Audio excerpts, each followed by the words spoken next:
Assalamu alaikum warahmatullahi wabarakatuh. Dhammaan waa idin wada salaamay. Maanta shirkan wuxuu ku saabsan yahay shape shadow. Markaan rabno in aan shay aan u yeelno hoos, waxaan isticmaali jirnay drop shadow.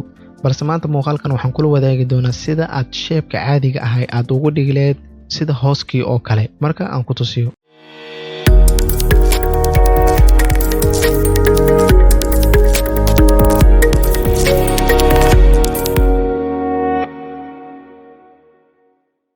sida juujadu waxaan rabaa in circle-kan meeshan yaalo waxaan rabaa in aan qaybtan hoose aan u yeelno shadow si geedkan loo maleeyo in meesha uu taagan yahay.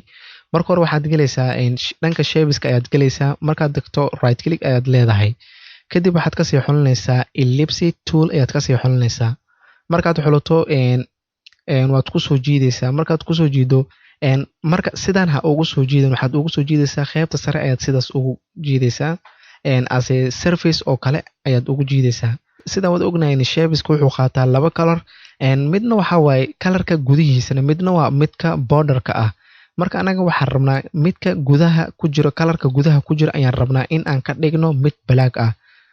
marka u horeyso shape-ka iska fiir inuu ku dooran yahay, kadibna meeshaas fill ay ku qoran tahay ayaad ku dhufanaysaa. Markaad ku dhufato kadib waxaad ka sii xulinaysaa black color-ka ayaad ka xulinaysaa. marka sidaad u jeedo meeshan waxa inoo sameeyay black shape ayaa inoo sameeyay.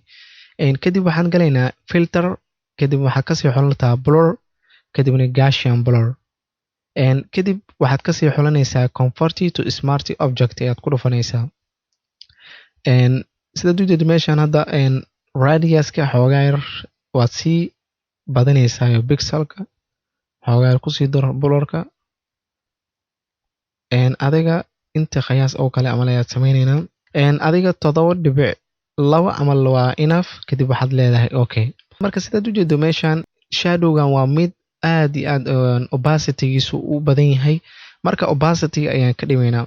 meeshaas waxaan galaynaa blend mode-ka dhinaciisa opacity-ga ayaad opacity-ga 100 waad ka soo yareynaysaa si uu mid khafiif ah si uu u dhigo.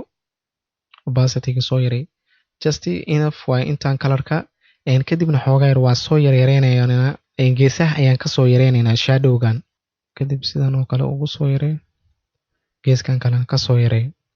marka sidaad u jeedo shadow-gan gadaal ayaan marinaynaa layer-kiisa. waa soo jiidaynaa, markaan soo jiidno shape-kan gadaashiisa ayaan dhigaynaa. waxaan rabnaa in shape-kan oo ugu soo horeeyo shape-kan kalena in uu gadaal uu mara ayaan rabnaa. shape-kan sidaad u jeedo hadda wuxuu uu yeeshtay hoos ayuu yeeshay. waxyaabo badan ayaad u isticmaali kartaa. kaliya ma aan in shape-kan kaliya loo isticmaalayo ma aan, waxyaabo badan kale ayaad u sii isticmaali kartaa.